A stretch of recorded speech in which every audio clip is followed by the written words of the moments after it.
All right, Wasteland Wanderers and Vault Dwellers, welcome back for another deep dive Always a pleasure. into the world of Fallout. Yes. This time we're going deep, deep into Fallout lore. Very deep. We've got articles, we've got videos, some of them even in Italian, Oh, wow. to uncover all those hidden gems, those little details about the games and that intricate timeline. It's massive. So even if you think you know Fallout, I guarantee you're going to learn something new today. Oh, I hope so. Let's kick things off with something every Fallout fan knows. Okay. Vault tech. Uh-huh. Those iconic green and yellow vaults, promising safety from nuclear annihilation. Right. But as we dug a little deeper, we discovered, well, let's just say they might not be the havens they claim to be. Oh, really? I always thought they were just kind of quirky. Quirky, yeah, definitely. But this complete Fallout timeline explained video we found paints a much darker picture. Oh, no. Apparently, Vault Tech used those vaults for some pretty messed up social experiments. Social experiments? I mean, how bad could they be? Pretty bad, like Vault 111 from Fallout 4. Bad. Okay, that one was a bit strange, but I'm sure there's a good explanation. Cryogenically frozen for centuries? I'm not sure that's standard procedure for a shelter. Yeah, no, I guess not. And then there's Vault 101 from Fallout 3. The one that was never supposed to open. Exactly. Basically trapping everyone inside forever. Wow, that's dark.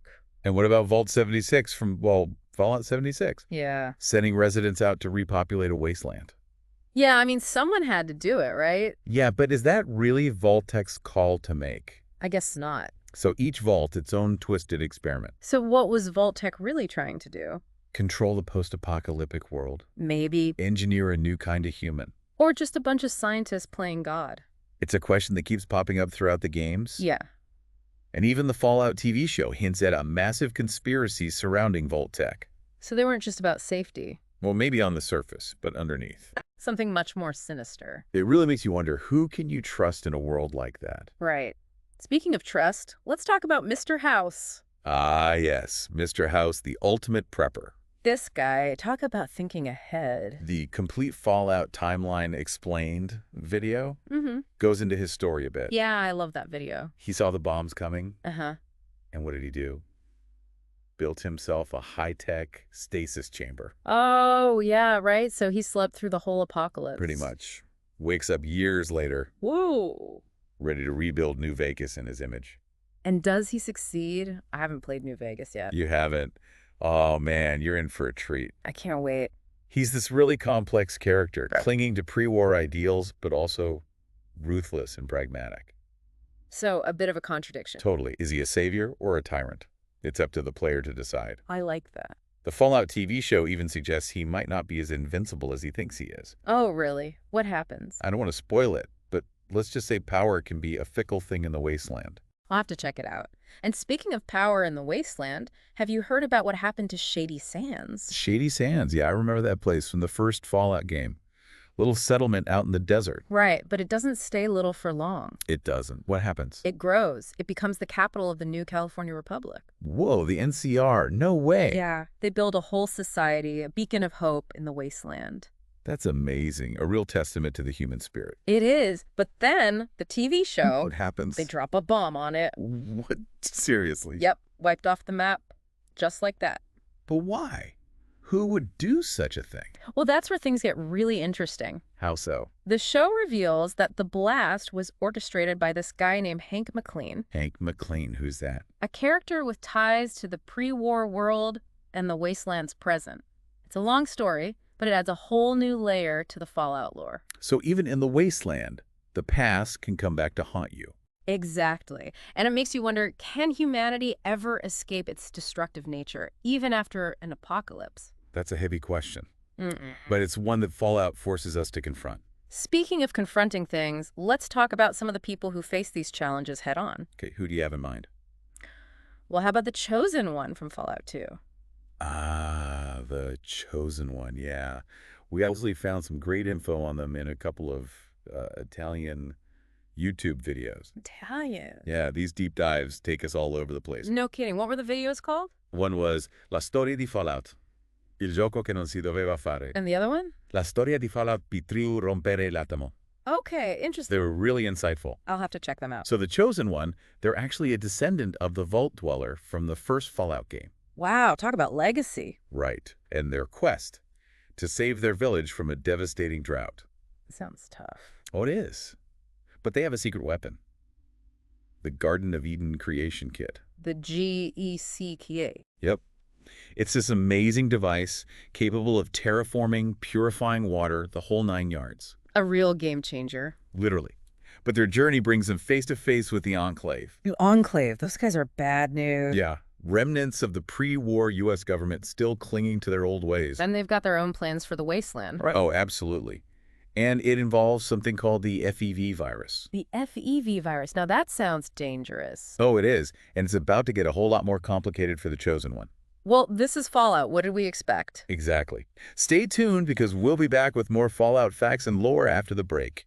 This FEV virus, it's not just some leftover bug from the old world. It's potent. It's a bioweapon. It could literally reshape life as we know it. That's terrifying. The Enclave, they see it as a way to cleanse the wasteland, a way to start fresh, but, well, their idea of clean is pretty twisted. Cleanse usually means wiping out anything you don't like, right? Which in the Enclave's case sounds like pretty much everyone. Yeah, anyone they deem mutated or unfit, which, let's face it, is most of the wasteland population. So the Chosen One, stuck between a rock and a hard place, save their village from drought or stop a potential genocide? That's a tough call. Talk about pressure. This isn't some hypothetical thought experiment. This is the fate of the wasteland hanging in the balance. It's like those old choose-your-own-adventure books, but with much, much higher stakes. Right. And according to those Italian videos, The Chosen One, they actually succeed. They stop the Enclave. They do. They stop the Enclave, they get the GECK, and they bring life back to their village. That's incredible. It really shows how, even in this messed up world, one person can make a real difference. It's inspiring. Even in the wasteland, there's hope. Exactly. But the struggle for survival continues. It always does. Speaking of which, let's fast forward a bit to Fallout 3. Ah, yes. The capital wasteland. The lone wanderer searching for their father. Right. It's a much more personal story this time, as that complete Fallout timeline explained video lays out. Definitely. It's about family, it's about legacy, it's about finding your place in a world that's been completely shattered. And their search? It leads them to Project Purity. Ah, yes, Project Purity, a pre-war initiative to bring clean water to the wasteland. A beacon of hope, right? Hmm. But it's also a magnet for trouble. Oh, definitely. Different factions, they all want to control it. The Brotherhood of Steel, the Enclave, even some local power players all vying for control. And the lone wanderer, caught right in the middle of it. Forced to make choices that will decide the fate of the capital wasteland. Just like the Chosen One, their actions have real consequences. It's a constant theme in Fallout. Your choices matter. They do. And speaking of choices, how about we head west to New Vegas? New Vegas. That's where things get really wild. Oh, yeah. The Mojave Wasteland is a whole different beast. Multiple factions, all with their own agendas. Mr. House, with his vision of a technologically advanced city. Right. And then the NCR, trying to expand their reach from California. Promising democracy and order? But can they really deliver on those promises? That's up to the player to decide. Exactly. And then, of course, there's Caesar's Legion. Ah, Caesar's Legion. Now those guys are scary. A brutal expansionist force modeled after ancient Rome. Not exactly known for their mercy, are they? Not really, and the Courier dropped right into this three-way power struggle. Talk about a bad day. They have to navigate these competing factions, figure out who to trust, and ultimately decide the fate of New Vegas. It's amazing how much agency Fallout gives players. It's not just about following a story, it's about shaping it. Right. And those choices, man, they can be tough. You bet. But that's what makes it so compelling. Speaking of compelling, let's jump back east to the Commonwealth in Fallout 4. Ah, Fallout 4. That opening sequence, man. Waking up in Vault 111, centuries after the bombs fall. Your spouse murdered, your child kidnapped. Talk about a rude awakening. It sets the stage for this incredibly personal journey. The search for your lost son. A search that leads to the Institute.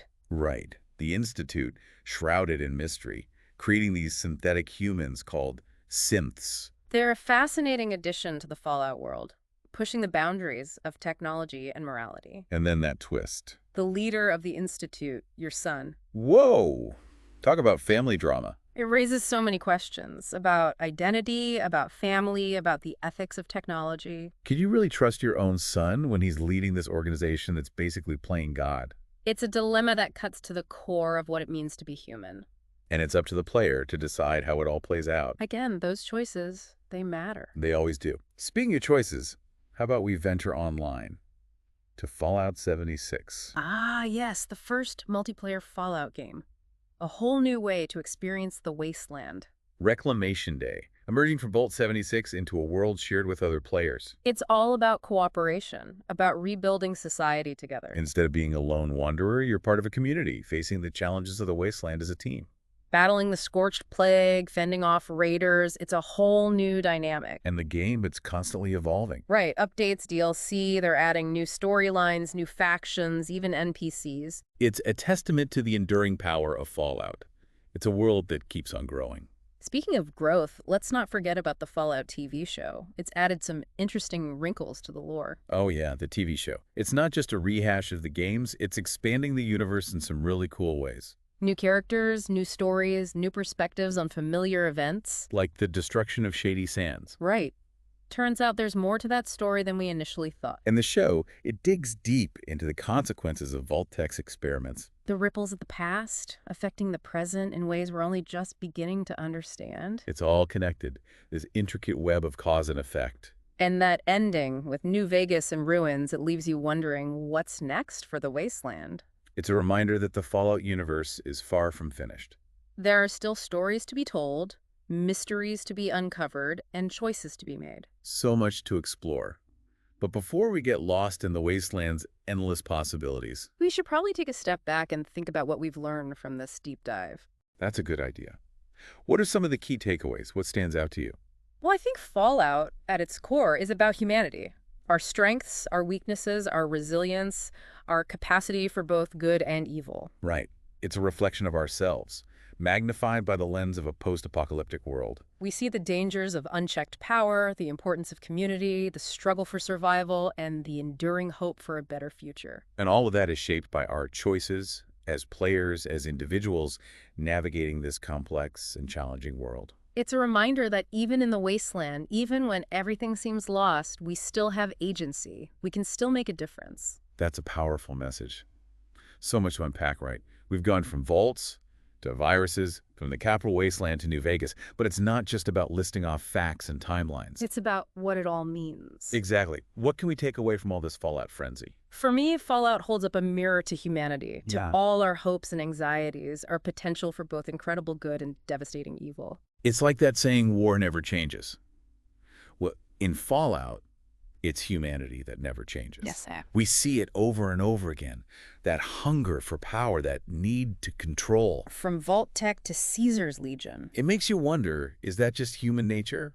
Are we doomed to repeat the same mistakes? I don't know. It's a tough question, but it's one Fallout makes us ask. And thankfully, it's not all doom and gloom. No, definitely not. We also see these incredible stories of resilience and hope. The Chosen One, the Lone Wanderer, ordinary people doing extraordinary things. Rebuilding communities, fighting for a better future, even when the odds are stacked against them. It's a reminder that even in the darkest of times, even in the wasteland, there's always a spark of hope. And what I love about Fallout is that we as players get to be part of that hope. Or we get to make choices that actually matter. Right. It's not just a passive experience, it's interactive. We're shaping the story, deciding who lives, who dies, who thrives, who fails. And those choices, man, they can be heavy. But that's what makes it real, what makes it stick with you. So the next time you step into the wasteland, into any Fallout game, Take a moment to think about your choices, to think about what you would do in that situation. because it's more than just a game. It's a reflection of ourselves, of our world. And maybe, just maybe, it can teach us something about how to make that world a little bit better. Even if it is a post-apocalyptic wasteland. Thanks for joining us on this deep dive into the world of Fallout. Until next time, stay safe out there in the wasteland and keep making those choices that matter.